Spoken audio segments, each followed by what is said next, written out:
শুভ সকাল।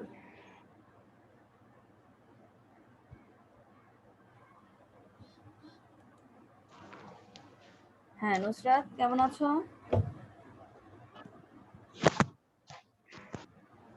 Yes miss, আলহামদুলিল্লাহ ভালো। মিস আপনি? আলহামদুলিল্লাহ ভালো আছি।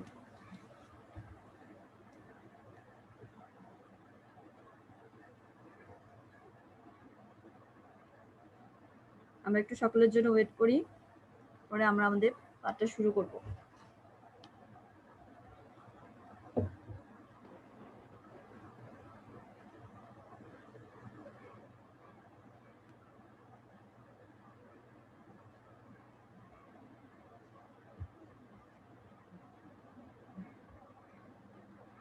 হ্যাঁ সামির, কেমন আছো? মিস আসসালামু আলাইকুম। ওয়ালাইকুম সালাম। হ্যাঁ, তোমাদের সকলের ঈদ কেমন কাটলো? ভালো। এরপরে তাহলে আমরা আমাদের যে বিজ্ঞানের নতুন সিলেবাস, দ্বিতীয় সাময়িকের সিলেবাসটা আমরা শুরু করব। আজকে যে অধ্যায়টা পড়ানো হবে সেটা হলো চতুর্থ অধ্যায়। চতুর্থ অধ্যায়ে উদ্ভিদের বংশ বৃদ্ধি। উদ্ভিদ কিভাবে বা প্রক্রিয়ার মাধ্যমে তার বংশ বৃদ্ধি করে সে সম্পর্কে আমরা এই অধ্যায়ে আলোচনা করব।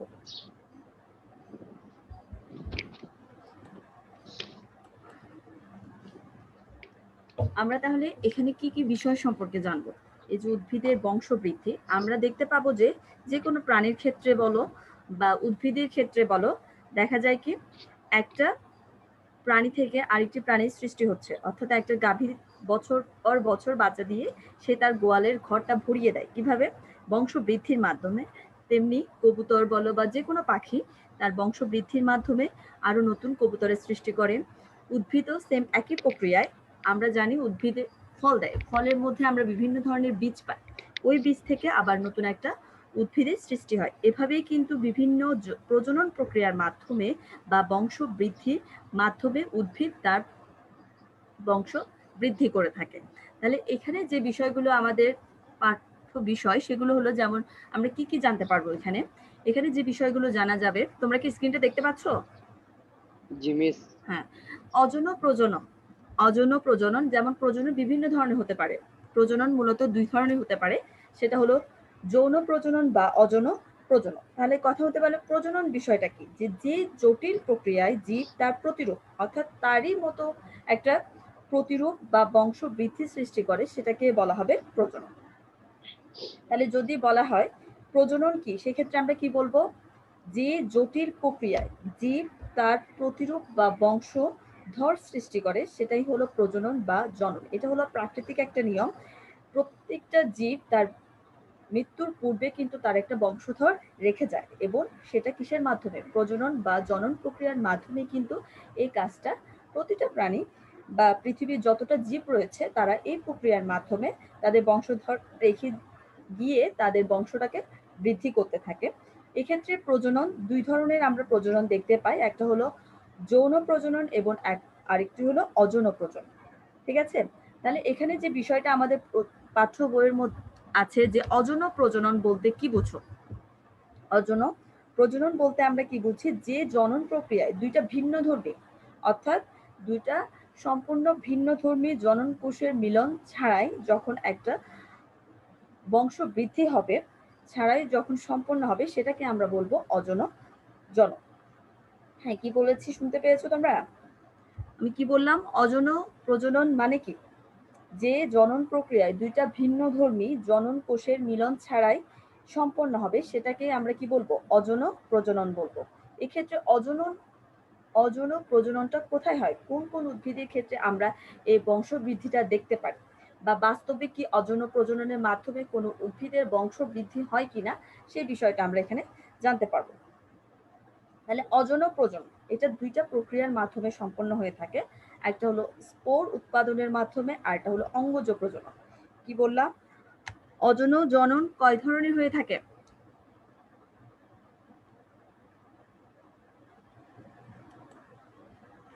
হ্যাঁ নাইমুল, তুমি কি আমাকে শুনতে পাচ্ছ?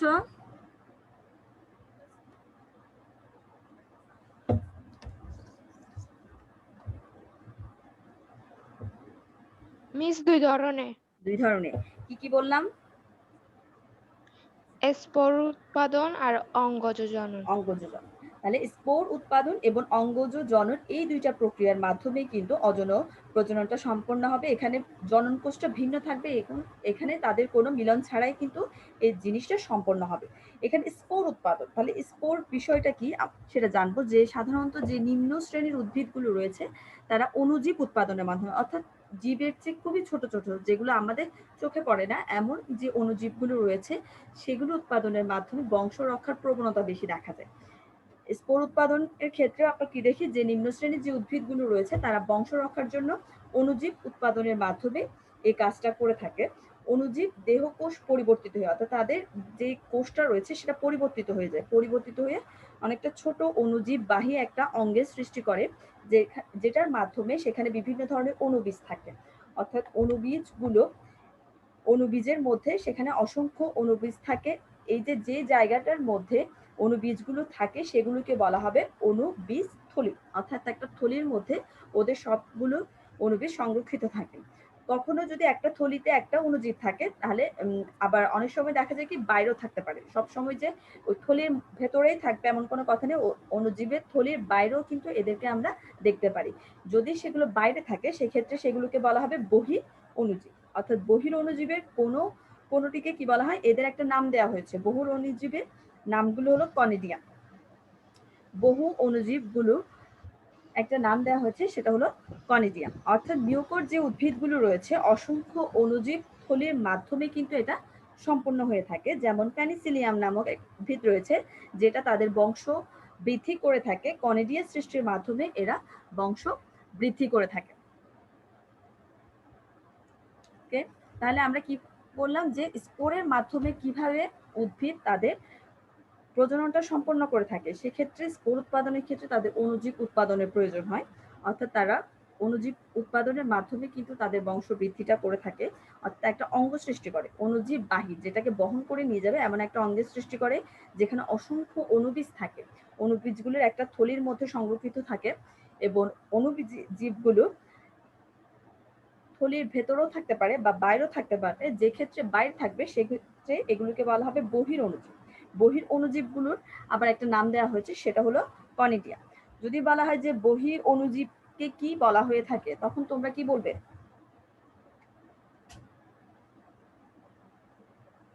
বহু অণুজীবকে কি বলা হয়?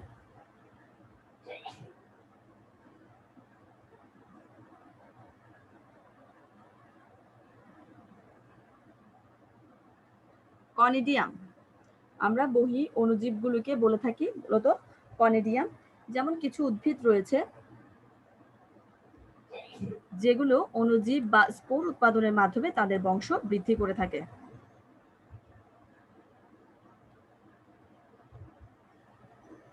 যেমন প্যানিসিলিয়াম নামক যে উদ্ভিদটা রয়েছে সেটা কনিডিয়া সৃষ্টির মাধ্যমে, অর্থাৎ তাদের যে বংশবৃদ্ধিটা হয়ে থাকে সেটা করে থাকে কনিডিয়া সৃষ্টির মাধ্যমে, তারা তাদের বংশ বৃদ্ধি করে থাকে।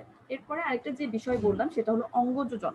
অঙ্গজজনন বলতে আমরা মূলত যেটা বুঝছি যে সেটা অঙ্গের মাধ্যমে, অর্থাৎ তাদের যে কোনো একটা অযৌন রেণু বা জননকোষ সৃষ্টি না করে তারা শুধুমাত্র তাদের দেহের খণ্ডিত অংশ বা অঙ্গজ রূপান্তরিত হয়ে এই অঙ্গজ প্রজননটা সম্পন্ন করে থাকে।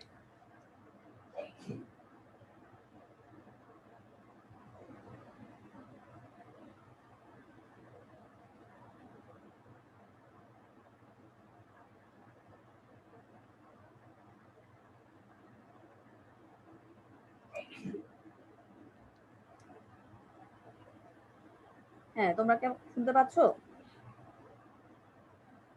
তাহলে যে কোনো ধরনের অযৌন রেণু বা জননকোষ সৃষ্টি না করে দেহের অংশ খণ্ডিত হয়ে যখন কোনো একটা অঙ্গ রূপান্তরিত হয়ে যে জননটা সম্পন্ন হয় সেটাকে বলা হবে অঙ্গজ জনন। এই ধরনের জননের ক্ষেত্রে সেটা প্রাকৃতিক নিয়মে হতে পারে বা স্বতঃস্ফূর্ত ভাবেও হতে পারে। যদি সেটা প্রাকৃতিক নিয়ম বা স্বতঃস্ফূর্ত ভাবে হয় সেটাকে বলা হবে প্রাকৃতিক জনন। আর যদি কৃত্রিম ভাবে এই অঙ্গজ জননটা সম্পন্ন হয় সেক্ষেত্রে তাকে বলা হবে কৃত্রিম অঙ্গজ জনন। তাহলে অঙ্গজ জনন আমরা দুইটা পেয়েছি, যে একটা হলো প্রাকৃতিকগত ভাবে আর একটা কৃত্রিম ভাবে। কৃত্রিমভাবে যেটা তৈরি হবে সেটা হবে কৃত্রিম অঙ্গজ জনন, আর প্রাকৃতিক নিজে নিজেই যেটা তৈরি হবে সেটা হবে প্রাকৃতিক অঙ্গজ জনন।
এক্ষেত্রে প্রাকৃতিক অঙ্গজ জনন বিভিন্ন পদ্ধতিতে কিন্তু স্বাভাবিক নিয়মে এই অঙ্গজ জননটা দেখা যায়। যেমন আমরা আলু, ঘাস, কলা বা চুপড়ি, আলু যেগুলো রয়েছে সেগুলো অঙ্গজ জননের মাধ্যমে তাদের প্রজনন সম্পন্ন করে থাকে। তাহলে এখানে আমরা কিছু বিষয় দেখব যে কিভাবে তারা প্রাকৃতিক অঙ্গজ জননটা সম্পন্ন করে থাকে। কিছু স্ক্রিনে কিছু ছবি দেখানো হবে, তোমরা একটু ভালো করে খেয়াল করো। এখানে কি দেখতে পাচ্ছ? হ্যাঁ নাইমুল, তুমি কি আমাকে শুনতে পাচ্ছ?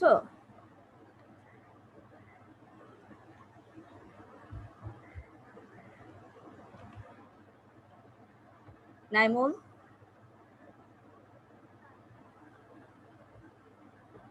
হ্যাঁ এখানে দেখো স্ক্রিনের মধ্যে একটা ছবি দেখা যাচ্ছে যেটা হলো প্রাকৃতিক অঙ্গজ জননের একটা অংশ।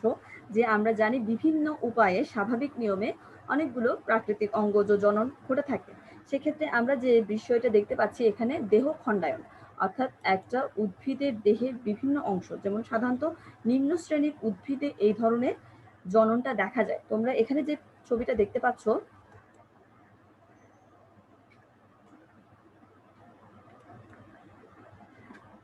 এখানে ছবিগুলো একটু খেয়াল করো।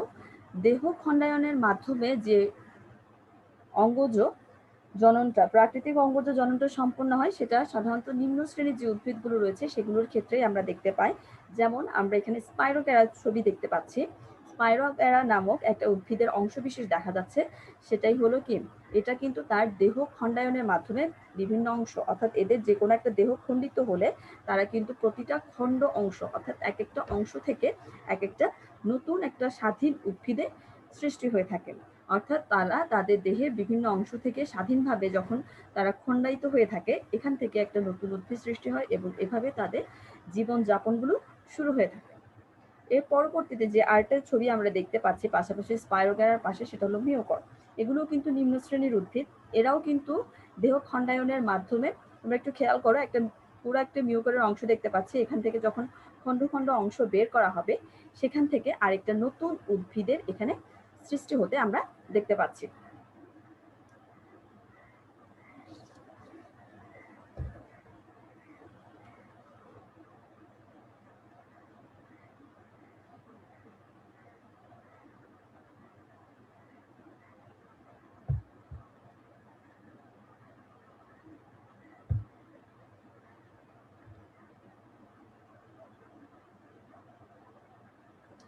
এর পরবর্তীতে আমরা যে বিষয়টা দেখতে পাচ্ছি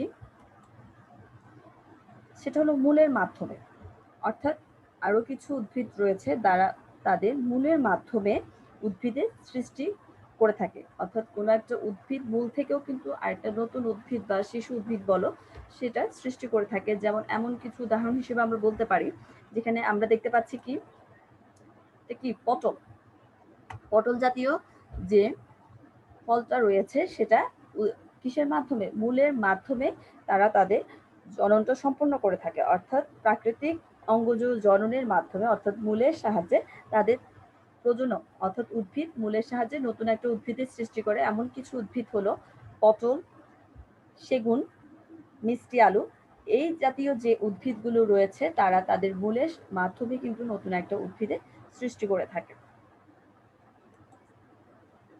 শাইলা, তুমি কি আমাকে শুনতে পাচ্ছ?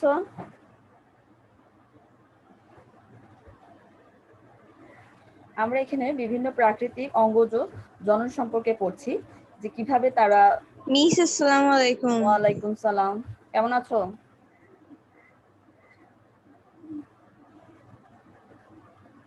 হ্যাঁ, শুনতে পাচ্ছ? এখানে আমরা যে বিষয়টা দেখি, মিস এটা চতুর্থ অধ্যায় না? চতুর্থ অধ্যায়, হ্যাঁ, উদ্ভিদের বংশবৃদ্ধি। আমরা উদ্ভিদের বংশবৃদ্ধি নিয়ে আলোচনা করছি। হ্যাঁ, শুনতে পাচ্ছি, বলো। উদ্ভিদের বংশবৃদ্ধি। এটা চতুর্থ অধ্যায়? জি, উদ্ভিদের বংশবৃদ্ধি চতুর্থ অধ্যায়। ঠিক আছে, আমরা পড়ছি প্রজনন সম্পর্কে। এখানে উদ্ভিদের বংশবৃদ্ধির ক্ষেত্রে প্রজনন যে বিষয়, সেটা হলো কি, যে আমি আবার একটু বলছি, যে জটিল প্রক্রিয়ায় জীব তার প্রতিরূপ বা বংশধর সৃষ্টি করে সেটাকে বলা হয় প্রজনন বা জনন। জনন দুই ধরনের হয়ে থাকে, একটা হলো অযৌন জনন আর একটা যৌন জনন। এক্ষেত্রে আমরা যে বিষয়টা পড়ছি সেটা হলো অযৌন জনন। অযৌন জননের ক্ষেত্রে দুই ধরনের অযৌন জননটা হয়ে থাকে, অর্থাৎ অযৌন জনন বলতে যে প্রক্রিয়ায় দুইটা ভিন্ন ধর্মী জনন কোষের মিলন ছাড়াই যখন সম্পন্ন হবে সেটাকে আমরা অযৌন জনন বলবো। নিম্ন শ্রেণীর যে উদ্ভিদগুলো রয়েছে তারাই কিন্তু মূলত অযৌন জননটা বেশি তাদের মধ্যেই দেখা যায়। হ্যাঁ, শুনতে পেয়েছো আমরা যে টপিকটা নিয়ে আলোচনা করছি?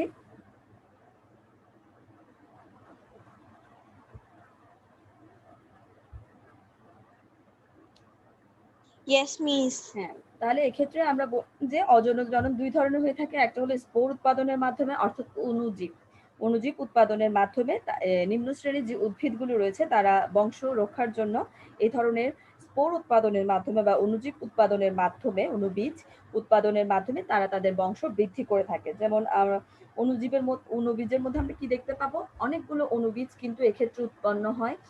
তাদের একটা থলি থাকে, থলির মধ্যে অণুবীজগুলো সংরক্ষিত থাকে, বা অণুবীজের বাইরেও কিন্তু অনেক সময় কি দেখা যায়, থাকতে পারে অণুবীজগুলো। সেক্ষেত্রে আমরা এদেরকে বলবো বহির অণুবীজ। বহির অণুবীজের মাধ্যমে কিন্তু বংশ বৃদ্ধি হয়ে থাকে। যেমন এখানে মিউকর নামক কিছু উদ্ভিদ আছে। মিউকর অসংখ্য অণুবীজ থলির মধ্যে উৎপন্ন হয়। আবার যেমন প্যানিসিলিয়াম, আমরা হয়তোবা নামটা শুনেছো, প্যানিসিলিয়াম নামক যে উদ্ভিদটা রয়েছে সেক্ষেত্রে তারা কনিডিয়া সৃষ্টির মাধ্যমে, অর্থাৎ যে অণুবীজগুলো কিছু কিছু অংশ যারা বাইরে থাকে, অর্থাৎ বহির অণুবীজ হিসেবে যাদেরকে গণ্য করা হয়, তারাও কনিডিয়া সৃষ্টির মাধ্যমে এই বংশবৃদ্ধিটা করে থাকে। ঠিক আছে, এরপরে যে বিষয়টা সেটা হলো অঙ্গজ জনন। অঙ্গজ জনন মূলত কি, যে যারা জনন সৃষ্টি করবে না, শুধুমাত্র তাদের অংশের খণ্ড বিশেষ থেকে নতুন একটা উদ্ভিদের সৃষ্টি হবে, সেটাই হলো অঙ্গজ জনন। অঙ্গজ জনন দুই ধরনের, একটা হলো প্রাকৃতিক অঙ্গজ জনন আর একটা কৃত্রিম অঙ্গজ জনন। প্রাকৃতিকগতভাবে বা প্রকৃতির নিয়মে স্বতঃস্ফূর্তভাবে যখন যে জননটা সম্পন্ন হবে সেটা হলো প্রাকৃতিক অঙ্গজ জনন, আর যেটা কৃত্রিমভাবে তৈরি হবে সেটা হবে কৃত্রিম অঙ্গজ জনন। এখন যে স্ক্রিনে যে বিষয়টা দেখতে পাচ্ছ, আমরা এর আগে ছবিটা একটু খেয়াল করো।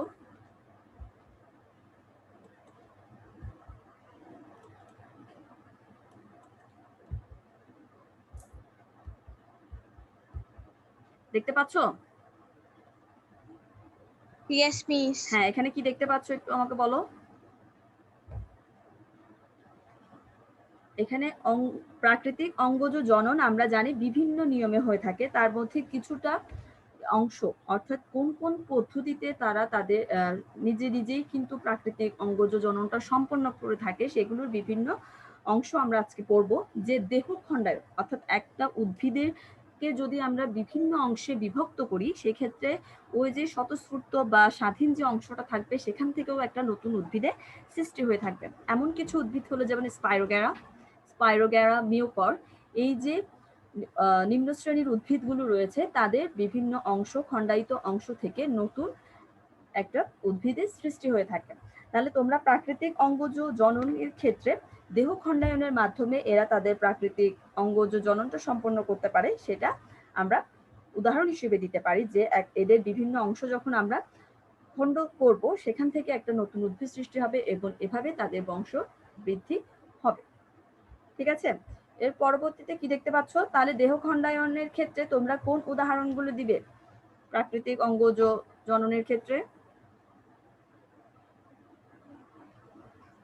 Spirogyra mucor.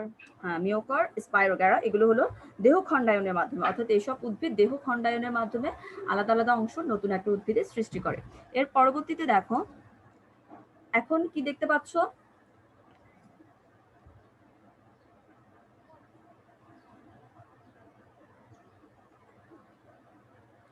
কিসের মাধ্যমে? অর্থাৎ প্রাকৃতিক অঙ্গজ জননের আরেকটি অংশ যেমন মূলের মাধ্যমে। কিছু কিছু উদ্ভিদ রয়েছে যারা তাদের মূলের মাধ্যমে বংশবৃদ্ধি করে থাকে, অর্থাৎ তাদের মূল থেকে নতুন একটা শিশু উদ্ভিদের সৃষ্টি হয়। যেমন এমন কিছু উদাহরণ হলো, আমরা উদাহরণ হিসেবে বলতে পারি পটল। পটল যে সবজিটা রয়েছে তাদের যে বংশবৃদ্ধিটা হয় উদ্ভিদে সেটা মূলের মাধ্যমে হয়ে থাকে। বা মিষ্টি আলু, এটা আমরা চিনি, মিষ্টি আলু, পটল, সেগুন এগুলোর সাথে আমরা পরিচিত। হয়তোবা আমরা জানি না এরা মানে কিসের মাধ্যমে বংশবৃদ্ধিটা থাকে। এখন আমরা বলতে পারলাম যে এই সকল উদ্ভিদ মূলের মাধ্যমে তাদের বংশবৃদ্ধি করে থাকে। এদের মূলটা মূলত এখানে কিন্তু সবকিছু খাদ্য সঞ্চয়ের মাধ্যমে বেশ মোটা ও রসালো হয়।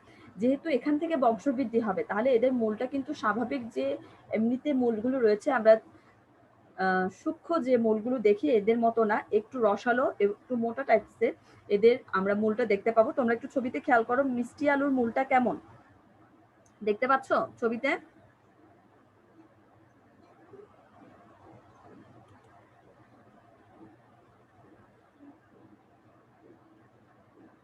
মিনহাজ দেখতে পাচ্ছ? হ্যাঁ দেখো মিষ্টি আলুর ক্ষেত্রে যে এই যেহেতু এখান থেকে তাদের বংশবৃদ্ধিটা হবে মূলত এই মূলগুলোর খাদ্য সঞ্চয়ের মাধ্যমে বেশ মোটা এবং রসালো হয়ে থাকবে এবং এদের গায়ে কিছু কুড়ি সৃষ্টি হবে।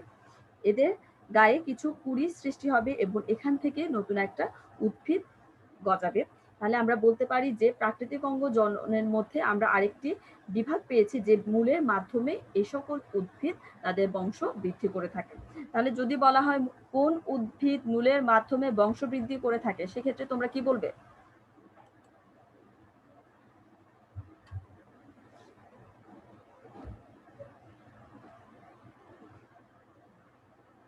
কোন কোন উদ্ভিদ মূলের সাহায্যে বংশবৃদ্ধি করে থাকে?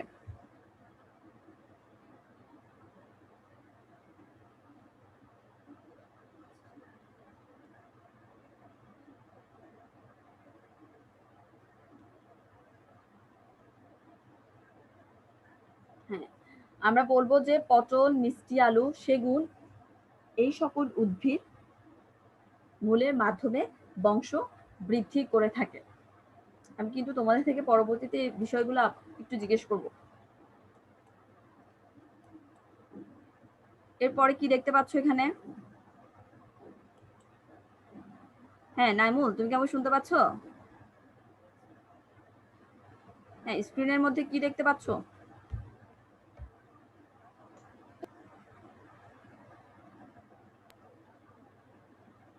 রূপান্তরিত কাণ্ড টিউবার।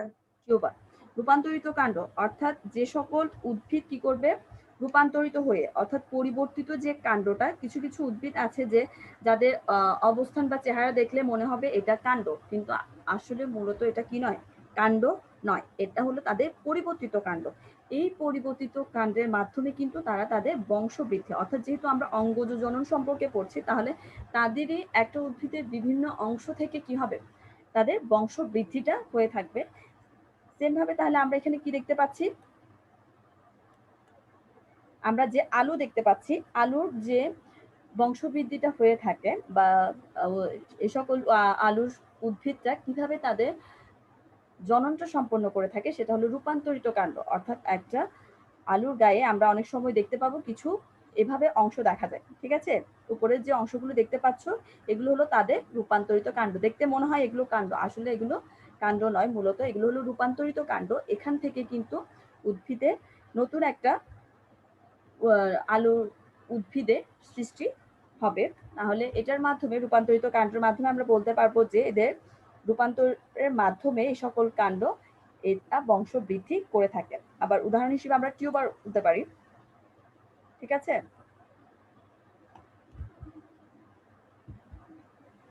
তাহলে রূপান্তরিত কাণ্ডের বা টিউবারের মাধ্যমে কিন্তু আলু তাদের বংশ বৃদ্ধি করে থাকে। আলু আমরা যেখান থেকে পেয়ে থাকি, যে সকল উদ্ভিদ থেকে, তারা রূপান্তরিত কাণ্ডের মাধ্যমে তারা তাদের বংশ বৃদ্ধি করে থাকে। এর পরবর্তীতে যেটা দেখছি সেটা হলো রূপান্তরিত কাণ্ড। রূপান্তরিত কাণ্ড যেমন টিউবারের বিষয়টা আরেকটা যেটা করতে হচ্ছে, যে কিছু কিছু উদ্ভিদ আছে যে মাটির নিচের শাখার অগ্রভাগে খাদ্য সঞ্চয়ের ফলে স্ফীত কন্দের সৃষ্টি করে। তাহলে কন্দ বিষয়টা কি? তাহলে কন্দ হলো এটা একটা জননের কাজই করে থাকে। কন্দের গায়ে ক্ষুদ্র ক্ষুদ্র কিছু গর্ত থাকে, এগুলো দেখতে চোখের মতো মনে হয়, এদেরকে চোখ বলা হয়। আবার চোখের সাথে কিছুটা কুড়িও আমরা এখানে দেখতে পাবো।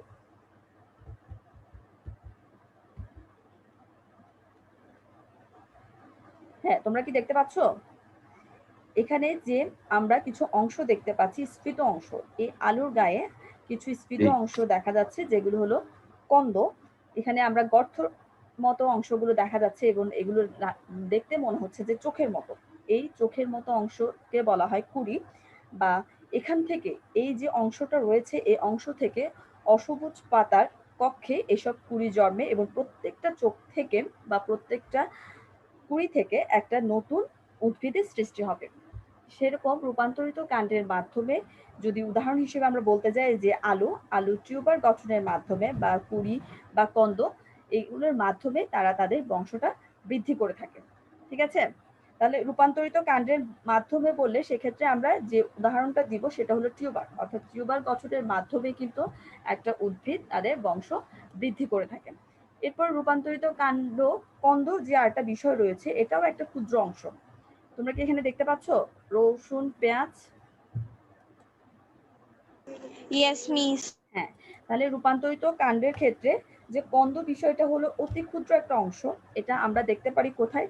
কাক্ষিক বা শীর্ষ মুকুল নতুন উদ্ভিদের সৃষ্টি করে। এই যে একটা পেঁয়াজ যখন রোপণ করা হবে, তোমরা দেখবে যে এটার উপরের যে অংশটা থেকে নতুন একটা উদ্ভিদের সৃষ্টি হবে। তাহলে এটা হলো কিসের মাধ্যমে? সেটা কন্দ।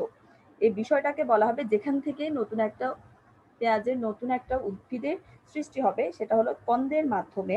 এরা কি করে? তাদের কাক্ষিক বা শীর্ষ যে মুকুলটা রয়েছে সেখান থেকে তাদের নতুন একটা উদ্ভিদে জন্ম হয়ে থাকে। তাহলে এটাও কিন্তু মূলত একটা প্রাকৃতিক অঙ্গজ জননের মাধ্যমে তারা তাদের বংশ বৃদ্ধি করে থাকে এই সকল উদ্ভিদ। তাহলে যদি বলা হয় রূপান্তরিত কাণ্ড, কন্দের মাধ্যমে কোন উদ্ভিদ তাদের বংশ বৃদ্ধি করে থাকে, সেক্ষেত্রে উদাহরণ হিসেবে কি বলবে?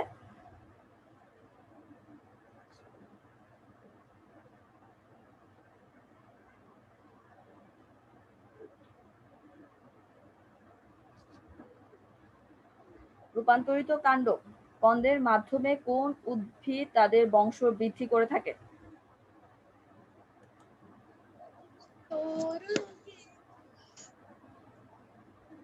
হ্যাঁ, স্ক্রিনে দেখতে পাচ্ছ রূপান্তরিত কাণ্ড কন্দের মাধ্যমে কিভাবে তারা বংশ বৃদ্ধি করে থাকে। আমরা উদাহরণ হিসেবে কি বলবো? রসুন, পেঁয়াজ, এগুলোই রূপান্তরিত কাণ্ড বা কন্দের মাধ্যমে তারা তাদের জনন সম্পন্ন করে বংশ বৃদ্ধি করে থাকে।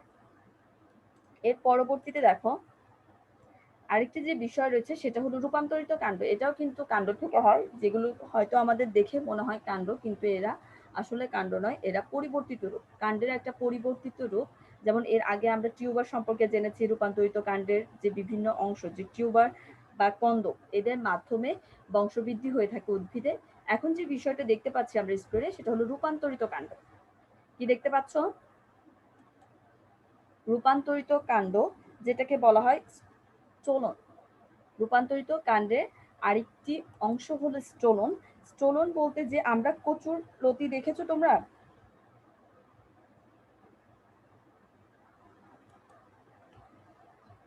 কচুর লতি কি তোমরা কখনো দেখেছো যে এখানে প্রচুর কিছু শাখা কাণ্ড থাকে?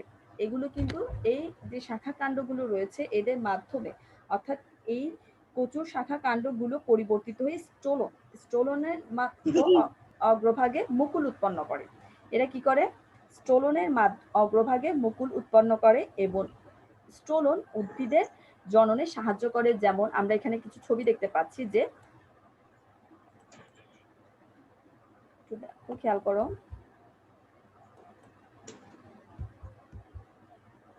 স্টোলনের মাধ্যমে এই সকল উদ্ভিদ অর্থাৎ কচু, পুদিনা যে উদ্ভিদগুলো রয়েছে তারা স্টোলনের মাধ্যমে তাদের প্রজননটা সম্পন্ন থাকে, অর্থাৎ প্রাকৃতিক অঙ্গজ জননটা সম্পন্ন করে থাকে কিসের মাধ্যমে?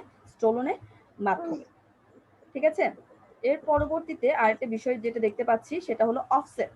রূপান্তরিত কাণ্ডের কিছু অংশ, সেটা হলো অফসেট। অফসেটটা কি? মূলত আমরা কচুরিপানা দেখতে পাই পুকুরের মধ্যে। আমরা কি দেখতে পাই? কচুরিপানা দেখেছো পুকুরের মধ্যে?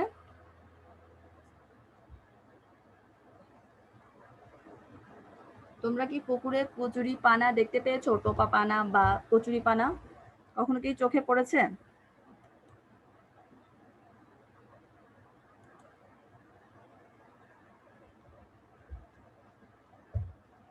হ্যাঁ শাইলা, শুনতে পাচ্ছো?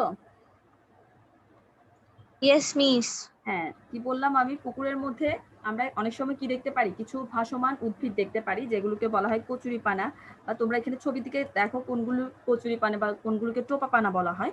এরা কিন্তু তাদের রূপান্তরিত কাণ্ডের মাধ্যমে, যেটাকে বলা হয় মূলত অফসেট নামক একটা অংশের মাধ্যমে, তারা কি করে থাকে? তাদের বংশ বৃদ্ধি করে থাকে। এখানে এগুলোকে জলজ উদ্ভিদ বলা হয়, টোপা পানা, কচুরিপানা। এই যে জলজ উদ্ভিদগুলো রয়েছে তাদের শাখা কাণ্ড যখন বৃদ্ধি হবে, আস্তে আস্তে বৃদ্ধি হয়ে কিন্তু তারা নতুন একটা উদ্ভিদের সৃষ্টি করে, অর্থাৎ একটা মাতৃ উদ্ভিদ থেকে অনেকগুলো নতুন উদ্ভিদ বা স্বাধিক উদ্ভিদে পরিণত হয়। মানে একটা যদি কোথাও তুমি একটা টোপা পানা বা কচুরিপানা এনে রাখো, পরবর্তীতে দেখবে আস্তে আস্তে করে এখান থেকে আরো অসংখ্য টোপা পানা বা কচুরিপানা সৃষ্টি হচ্ছে, এবং সেই রূপান্তরিত কাণ্ডটাকে মূলত বলা হবে কি? অফসেট। তাহলে কচুরিপানা বা টোপাপানা অফসেটের মাধ্যমে কোন উদ্ভিদগুলো আমরা দেখতে পারি যে রূপান্তরিত কাণ্ডেরই একটা অংশ অফসেট? এই অফসেটের মাধ্যমে টোপাপানা, কচুরিপানা তাদের বংশ বৃদ্ধি করে থাকে।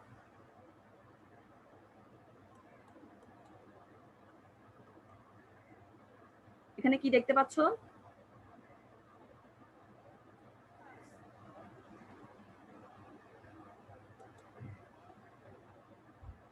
এখন কি দেখা যাচ্ছে? হ্যাঁ, একটা গাছ রূপান্তরিত কাণ্ড, কর্ণকাণ্ড। হ্যাঁ, পর্ণকাণ্ড, রূপান্তরিত কাণ্ড, অর্থাৎ আমরা ক্যাকটাসের মতো যে উদ্ভিদগুলো রয়েছে সেগুলো তাদের রূপান্তরিত কাণ্ড থেকে মূলত, অর্থাৎ পর্ণকাণ্ড থেকে তারা তাদের বংশ বৃদ্ধি করে থাকে। তাহলে আমরা অনেকগুলো, অর্থাৎ রূপান্তরিত কাণ্ডের মধ্যে শুধু এদের কাণ্ডগুলো থেকে, এদের কাণ্ডের বিভিন্ন অংশ দেওয়া হয়েছে এক একটা উদ্ভিদে, যেমন টিউবার, কন্দ, স্টোলন, এরপরে করলাম আমরা অফসেট বা পর্ণকাণ্ড। এই বিভিন্ন অংশ থেকে কিন্তু এই সকল উদ্ভিদ কি করে থাকে? তাদের বংশ বৃদ্ধি করে থাকে। এর পরবর্তীতে দেখো, যেমন ফণী মনসা। তাহলে কোন উদ্ভিদ পর্ণকাণ্ড বা রূপান্তরিত কাণ্ডের মাধ্যমে তাদের বংশ বৃদ্ধি করে থাকে? সেক্ষেত্রে এক্সাম্পল হিসেবে কি দিবে তোমরা? ফণিমনসা। ফণিমনসা। ফণিমনসা যে উদ্ভিদটা রয়েছে তারা পর্ণকাণ্ডের মাধ্যমে তাদের বংশ বৃদ্ধি করে থাকে। এর পরবর্তী আরো একটি রূপান্তরিত কাণ্ড রয়েছে যেটার নাম হলো বুলবিল।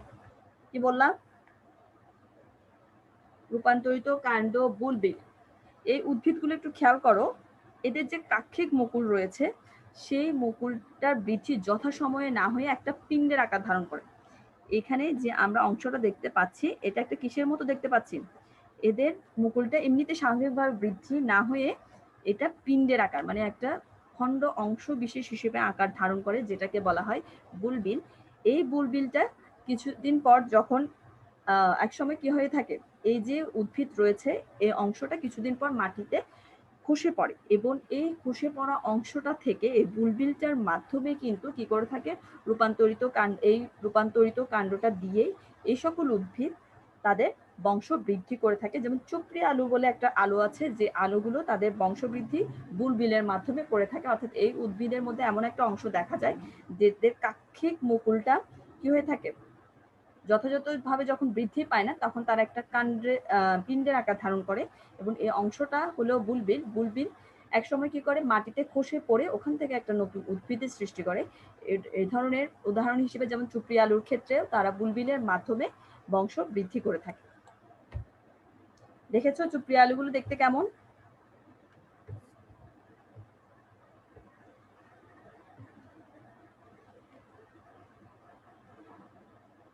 দেখতে পাচ্ছ?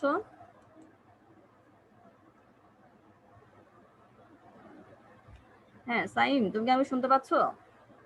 Yes miss. ওকে, এখানে আমরা যে বিষয়টা দেখছি সেটা হলো রূপান্তরিত কাণ্ডের অনেকগুলো অংশ সম্পর্কে আমরা বললাম। এখন যেটা দেখছি সেটা স্ক্রিনের মধ্যে যে রূপান্তরিত কাণ্ড বুলবি, অর্থাৎ চুপড়ি আলু কোন প্রক্রিয়ায় তাদের বংশবৃদ্ধি করে থাকে। তাদের একটা রূপান্তরিত কাণ্ডের একটা অংশ বিশেষ হলো বুলবি। এই বুলবিলের মাধ্যমে তারা তাদের বংশ বৃদ্ধি করে থাকে। ঠিক আছে, এর পরবর্তীতে আরেকটি দেখো, রূপান্তরিত কাণ্ড, সেটা হলো পাতা।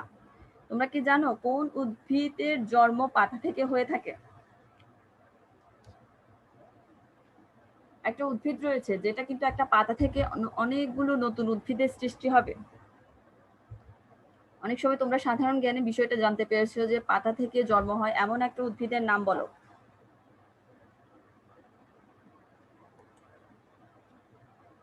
হ্যাঁ নাইমুল, সাইম বলো। পাতা থেকে সৃষ্টি হয় এমন একটা উদ্ভিদ হলো কি পাথরকুচি, অর্থাৎ পাথরকুচি নামক একটা গাছ রয়েছে যেগুলোর ওটার পাতা, অর্থাৎ এটার একটা পাতা যদি আমরা কোথাও রেখে দিই সেখান থেকে আমরা অনেকগুলো নতুন উদ্ভিদের সৃষ্টি হতে দেখব। সেটাকে বলা হয় রূপান্তরিত কাণ্ড। পাতার মাধ্যমে এই সকল উদ্ভিদ অর্থাৎ পাথরকুচি উদ্ভিদ তাদের বংশবৃদ্ধি মূলত পাতার মাধ্যমে সম্পন্ন করে থাকে। ঠিক আছে, তাহলে এই যে আমরা এতক্ষণ যে প্রক্রিয়াগুলো বললাম সেগুলো সবগুলোই কিন্তু প্রাকৃতিক ভাবে, অর্থাৎ একটা উদ্ভিদের বিভিন্ন অংশ থেকে অঙ্গ থেকে নতুন একটা উদ্ভিদের অর্থাৎ মাতৃ উদ্ভিদের গুণ সম্পন্ন, অর্থাৎ একটা যে আগের উদ্ভিদটা ছিল ওখান থেকে নতুন উদ্ভিদটা হবে, সেক্ষেত্রে মাতৃ উদ্ভিদের বৈশিষ্ট্যগুলো কিন্তু একই গুণ সম্পন্ন আর একটা নতুন উদ্ভিদের সৃষ্টি হবে এর মাধ্যমে। এখানে নতুন কোনো বৈশিষ্ট্য আমরা দেখবো না, মাতৃ উদ্ভিদে যা যেরকম বৈশিষ্ট্য ছিল নতুন উদ্ভিদও আমরা সেম একই ধরনের বৈশিষ্ট্য লক্ষ্য করতে পারবো। এভাবে কিন্তু প্রাকৃতিক অঙ্গজ জননের মাধ্যমে কিছু কিছু উদ্ভিদ রয়েছে যারা তাদের বংশ বৃদ্ধি করে থাকে। সব আবার কিছু রয়েছে কি কৃত্রিম ভাবে। সবগুলো যে কৃত্রিম, কিছু হয় প্রাকৃতিকগত ভাবে এবং কিছু হয় কৃত্রিম কৃত্রিম উপায়ে বংশ বৃদ্ধি করে থাকে। আজকে আমরা যে বিষয়টা আলোচনা করলাম সেটা হলো প্রাকৃতিকগত ভাবে বা প্রাকৃতিক অঙ্গজ জননের মাধ্যমে কোন উদ্ভিদগুলো তাদের বংশ বৃদ্ধি করে থাকে। ঠিক আছে,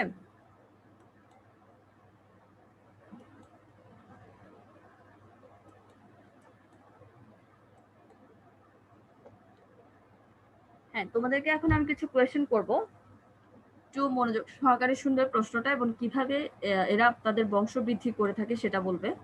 হ্যাঁ নাইমুল, তুমি কি আমাকে শুনতে পাচ্ছ?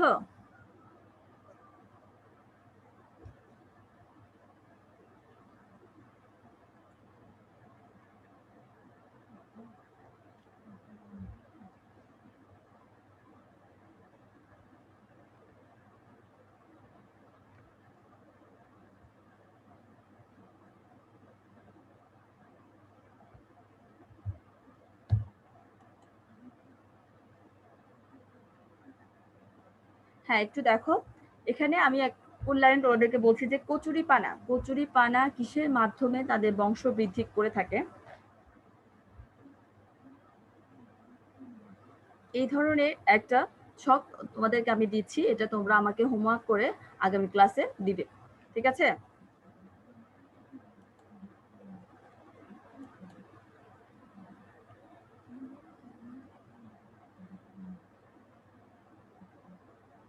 আমরা যে আজকে বিভিন্ন প্রাকৃতিক অঙ্গজ জননটা পড়লাম, এই অঙ্গজ জননের কোনটা কিসের উদাহরণ, অর্থাৎ কিসের মাধ্যমে আমরা এখানে বিভিন্ন উদ্ভিদ সম্পর্কে জেনেছি, যেমন কচুরিপানা, পুদিনা, ফণিমনসা, পেঁয়াজ, আদা, রসুন, অনেকগুলো উদ্ভিদ সম্পর্কে পড়েছি এবং কোনটি কিসের মাধ্যমে বংশ বৃদ্ধি করে থাকে সেটার একটা ছক আমি তোমাদেরকে আজকে হোমওয়ার্ক দিব। তোমরা আগামী ক্লাসে আমাকে এটা জমা দিবে। ঠিক আছে,